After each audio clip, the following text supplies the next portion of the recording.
this movie is a particularly interesting case because the more I was thinking about it, the more I started to realize that I'm pretty sure this may have been the first time I ever actually saw Blunt in anything, because the only thing that had really, besides TV movies and TV stuff, the only thing that had really come out at this point was My Summer of Love, which I had heard of and I had seen in video stores, but I hadn't actually seen yet. And this went straight to DVD in April of 2006, and then it was 2 months later that The Devil Wears Prada came out. And when I did see this, it was totally, completely at random, because it was, I had definitely seen it when it was a new release, so probably in April, because I was obviously going to the video store regularly, and it was actually, I had never heard of it. It was actually my grandma that picked it out because she loved Susan Sarandon. So yeah, at this rate, I had no idea who Blunt even was, and it was one of those cases, like I was talking about with The Great Buck Howard, where when I was gathering all these movies up again, it's this one came back, and it was I had always remembered it, and it kind of just went in and out of my head, because it was that stage where I was just basically trying to watch as many movies as I could, sometimes at the expense of those movies, because I was not really letting them resonate. I was just trying to see as many as possible, and this one was kind of in there. So it basically just sort of became that Susan Sarandon Sam Neill movie I saw that one time, and basically just completely forgot. Even when I would see The Devil Wears Prada 2 months later, I don't even remember if it registered with me that it was that girl from Irresistible. So, so starting with that, going in, before actually I do, I should probably say that since this is one of her more lesser-known ones, and it's got a lot of twists and turns and all that, and mysteries and stuff to it, I feel like I should probably mention, even though I feel like it'd be obvious, that I'm going to pretty much go through everything, including all that stuff at the end and all that. So, if you haven't seen this and you're, interested in it, I would probably just leave. But, so yeah, so to start off, it is confusing, albeit most likely intentionally confusing, because of course there wants to be a bit of an air of mystery here, but especially if you're like me and you had no idea of its existence before you went into it, and I had no idea exactly what to expect, and we'll get into this towards the end, but obviously, being a straight-to-DVD movie, the advertising and the cover are probably not going to be entirely reliable in regards to what's actually in the movie.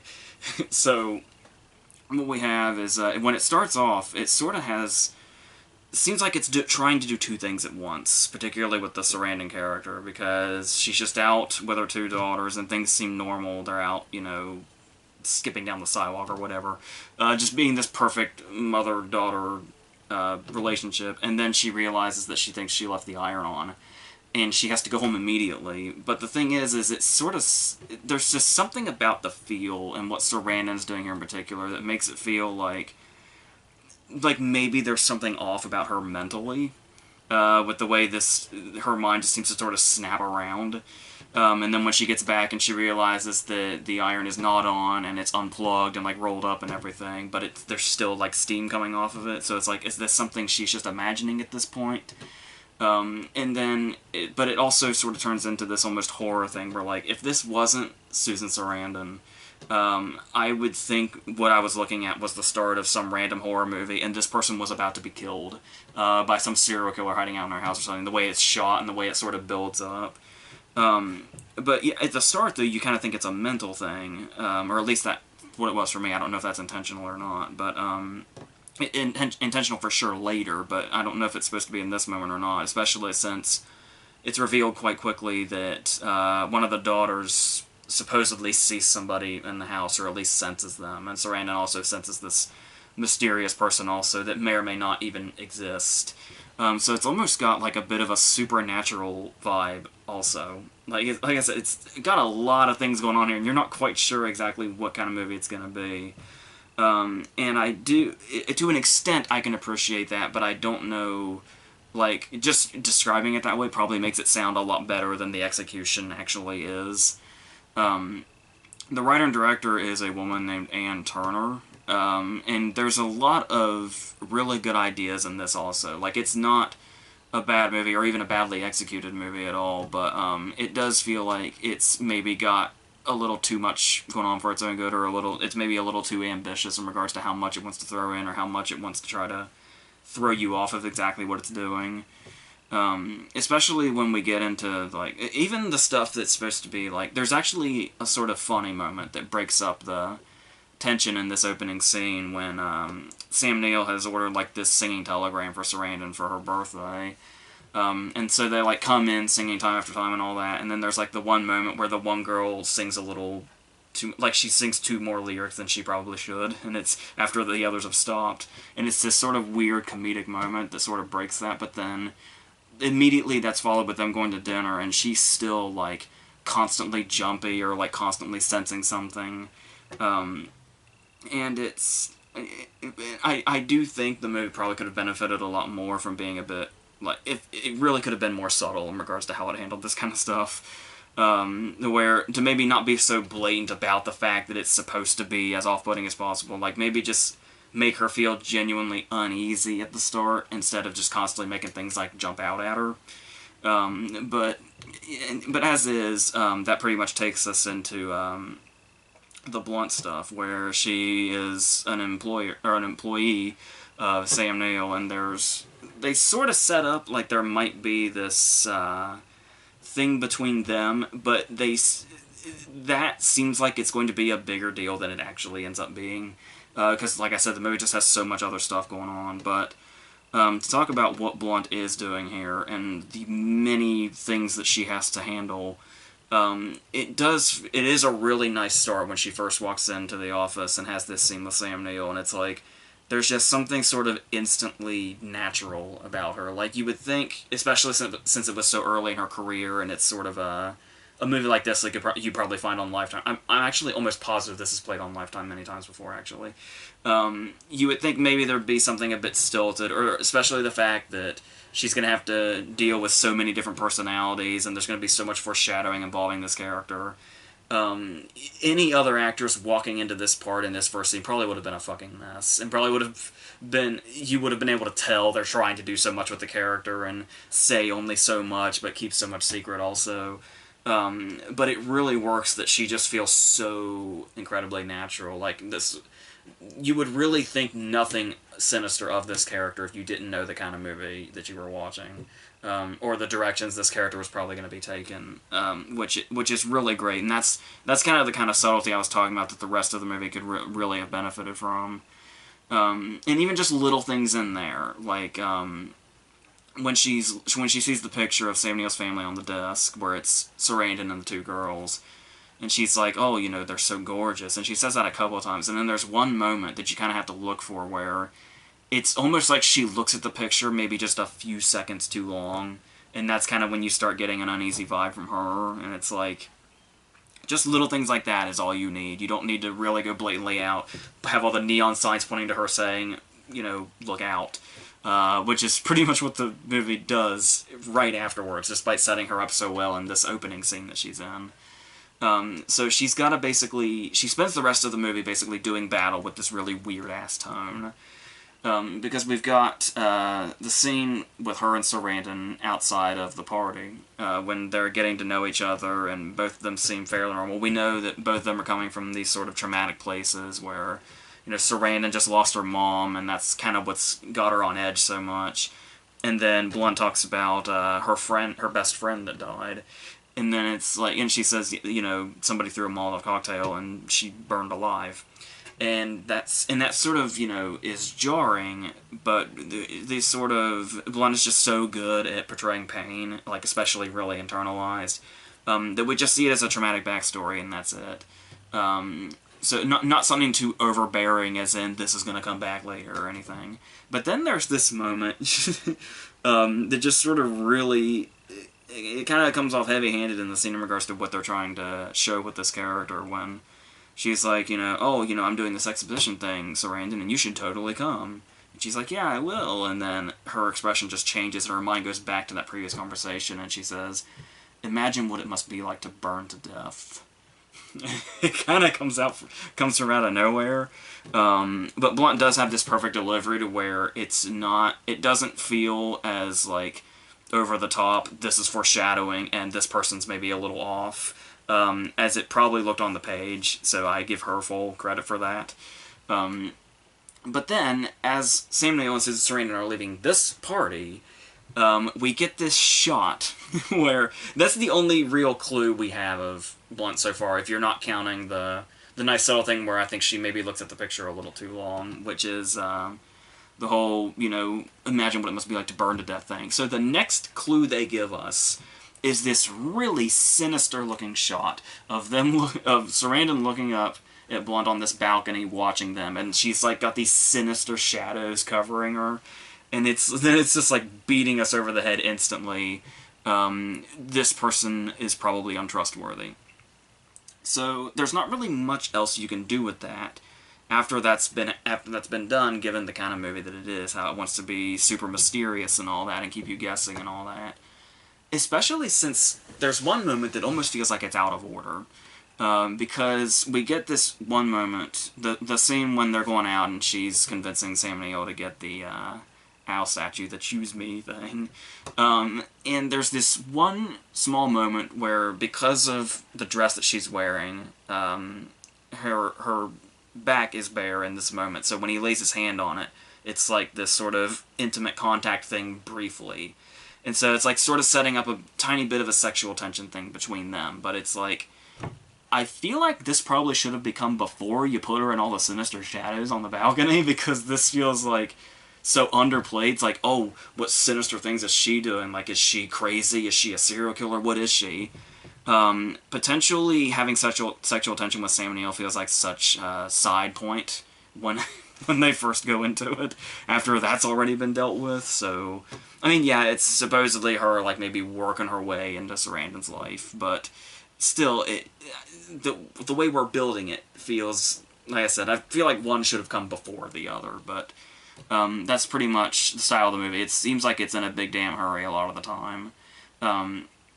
Especially when the clues just seem so blatant from the get-go, where it's like, we realized that her dress was stolen, Sarandon's dress was stolen from inside the house, and it's like, the neighbor supposedly saw some woman wearing it, and it's like, oh, could it have been the sinister shadow girl that was also wearing the same dress I was at the party when we got there? A totally different dress, that we just happened to match with.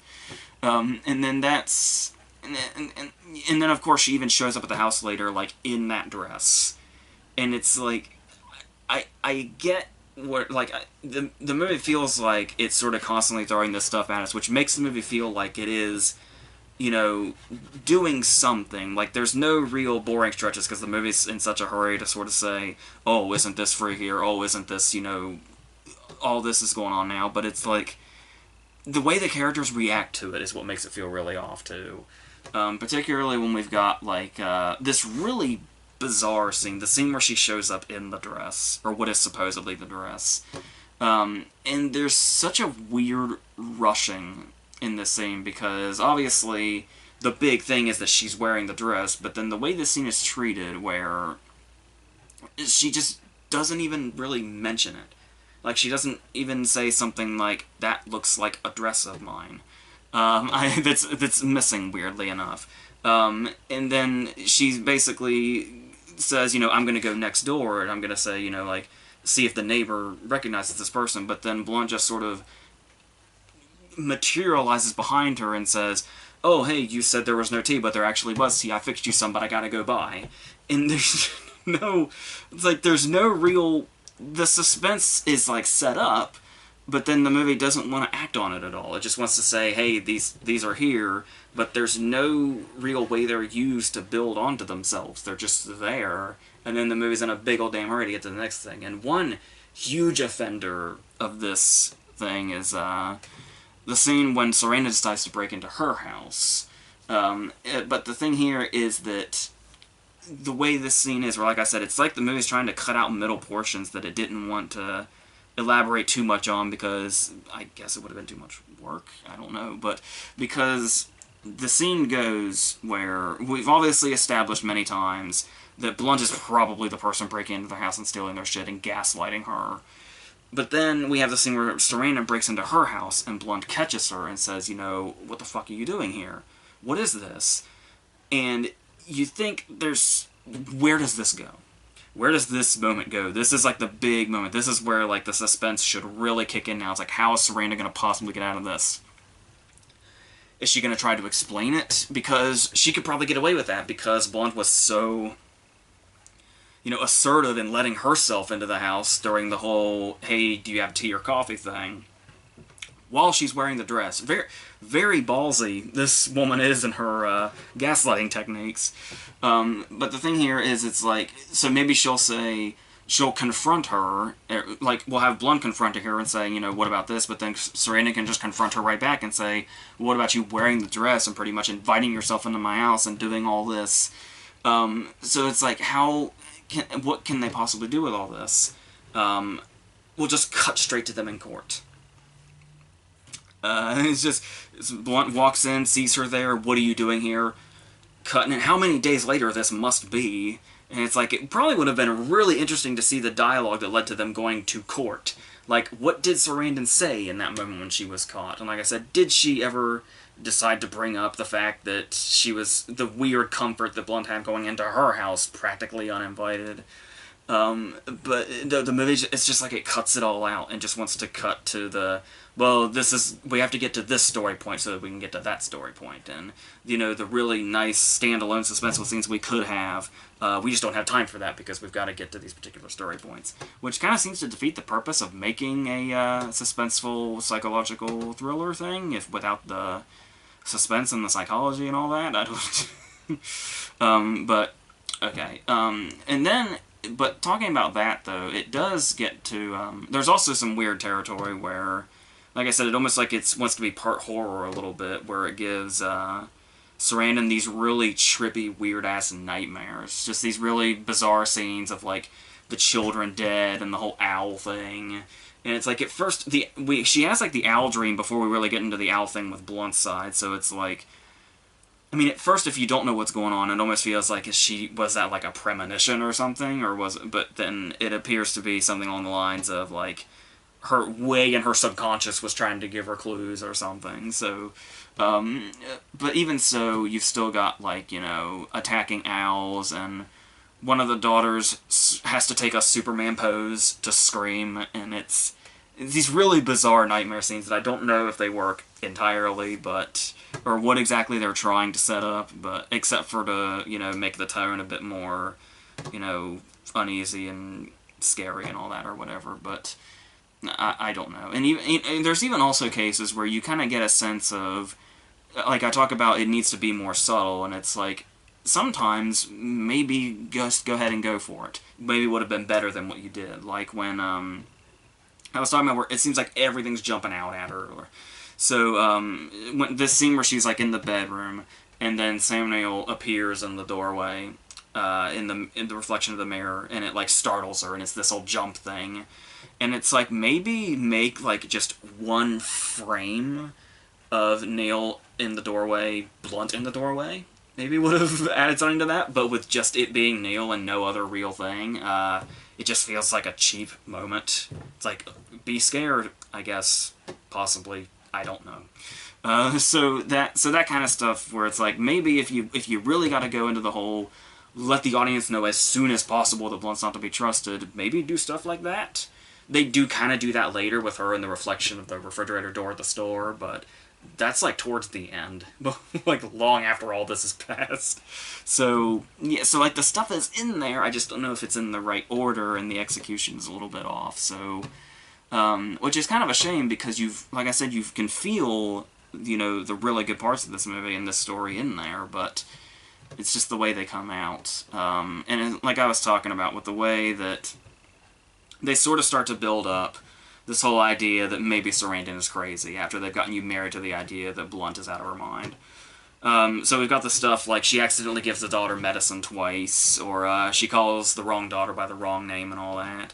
Somewhere in here she gets the wrong day of the week, but it's like, I feel like that one's kind of reaching, because it's like, if pretty much anybody can mix up what day of the week it is if they're too caught up in something, but that's...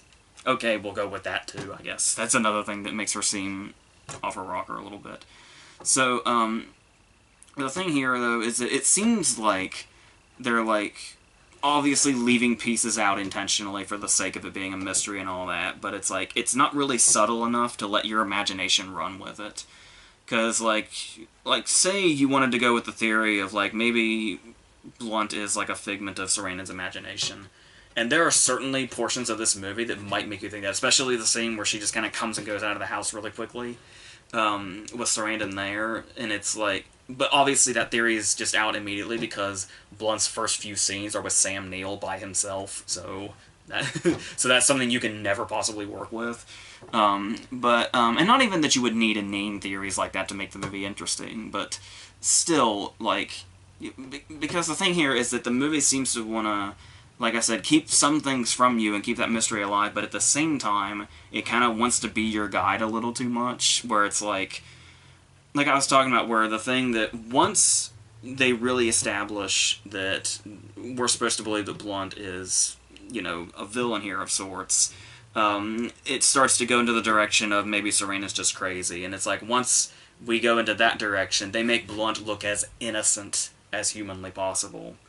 So the thing here is that once we're convinced that she's being gaslighted, there's the whole thing of it wants to take us in this direction and make us, like, it really takes the gamble in thinking we're going to be totally committed to the idea that Blunt is crazy, just so they can try to turn around and get us committed to the idea of maybe Serena's crazy, and it doesn't really want us to think one or the other, so that whenever we're on one, chances are it's going to end up being the other because we need a surprise of some sort. And like I said, it doesn't really give us the time to sort of, you know, bounce around. It doesn't give us really the material to be able to do that. It just wants us to believe one thing, then believe another, so that they can throw this curveball at us. And it's, like I said, it really could have left more ambiguity and more room for the imagination and all that, but, yeah, so, like I said, the way it sort of toys with the genres is kind of interesting. Like, when you first see, you know, is it psychological, is it supernatural, is it thriller, is it horror, is it any of these things, is it just a Lifetime movie, like some sort of soap opera, but even so, all these in the mix do make for something very interesting. And then, obviously, when we get to the ending stuff, when all kind of starts to get revealed, and it makes you realize how badly I want an entire movie of getting to see Blunt just play totally crazy. Because she did, like, I mean, like, Girl on the Train, Girl on the Train, she's, like, brilliant in how she does the ambiguity, how maybe she's insane, maybe she's not, maybe things are just deceiving her, but towards the end of this movie, like, when she comes down and sees Sarandon in the vent and all that, and when she's, like, coming down the basement steps with the bottle behind her back with that smile on her face, like, what are you doing now? And it's like, I want this entire performance in a movie of its own. Just Blunt playing absolutely, totally fucking insane. Because it would absolutely be amazing. I just love those, just that little 2-minute period where we pretty much get that, like, unleashed. But then it goes in some different directions. Particularly with, like, it sort of kind of reminds me also of Angelina Jolie and Girl Interrupted. Particularly at the end, where it's like, when she does get to play crazy and like a villain of sorts, but then there's the moment when she realizes that Sarandon knows the truth now, and it's like she goes from being like over-the-top crazy, like she's in some B-movie thriller or something, but then just immediately she does that thing with her eyes where she can look so sad and tragic and really make the character sympathetic regardless of where she's gotten to at this point and what she's done, because we know the backstory now, which really works because when we get this ending, this first ending at the hospital, which honestly probably would have been, I mean, I like a good dark ending if it's executed well, and this movie does have, like, the final twist right before it ends is pretty wicked and does make you see the movie in this really sort of creepy light when you go back and revisit it, but this first ending was really strong. When we just take the idea that she's her mother and she's her daughter and all that, and the scene where she hugs her is like so incredibly sad and heartwarming at the same time, and it's this really great. It really would have been a strong finish to the movie to just end on the hug and her saying, "I'm her mother." That would have been a perfect fade out on Sarandon saying that. But, you know, like I said, it's the second ending, usually that, like, that would be a bit too much, and it would feel like a bit too cheap, and like the movie just wants to end on one more sinister note because that's just the cliche.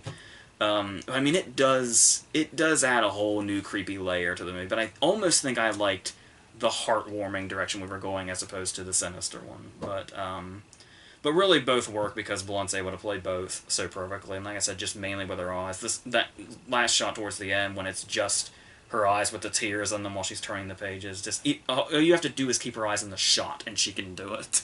She can put everything out there. So, definitely, once again, just as impressive because it was so early in her career, but yet another example of what makes her so fucking awesome and amazing, with some good stuff from Sarandon and Sam Neill going on also.